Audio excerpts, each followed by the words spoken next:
Ekettiler meni avgan eline, düşüptürün min garibim düşmanların koluna. El olursan kolum yitsa senin nedik dilini, salamaydım son katın eline gelmeliyime. Her dağda sen dünyada kara kaçın çöleyin, senin kaygı kanlarımı ömür bulup bağlayın. Aydın bilin, tadım bilin, seni dünya aylayın. Senin 16 yaşına akbalımı bağlayın.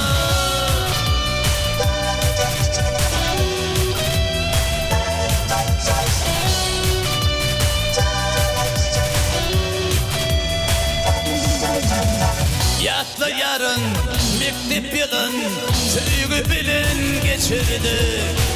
Senin 16 yaşına ak çekipleri uçurdu.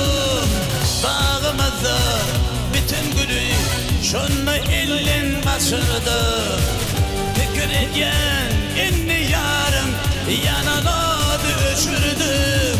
Her dağda tindiyada kara taçın çöleyin, benim kaygı kanlarımı ömür bulup bağlayın.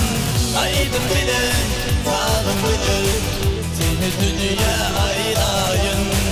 Benim 16 yaşıma akbalımı bağlayın.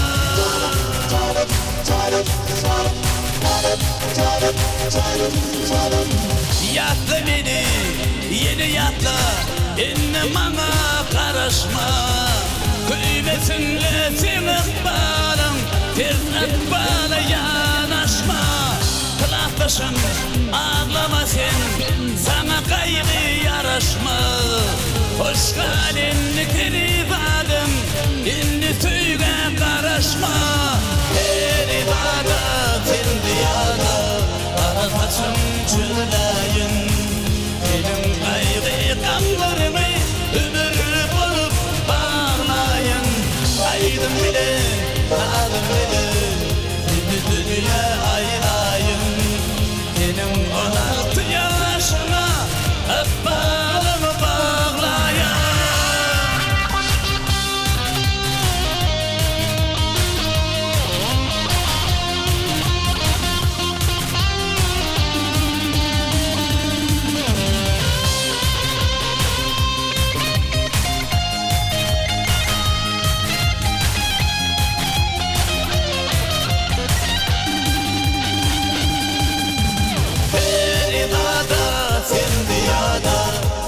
Saçın çöleyin, senin kaygı kanlarımı ömür bulup bağlayın.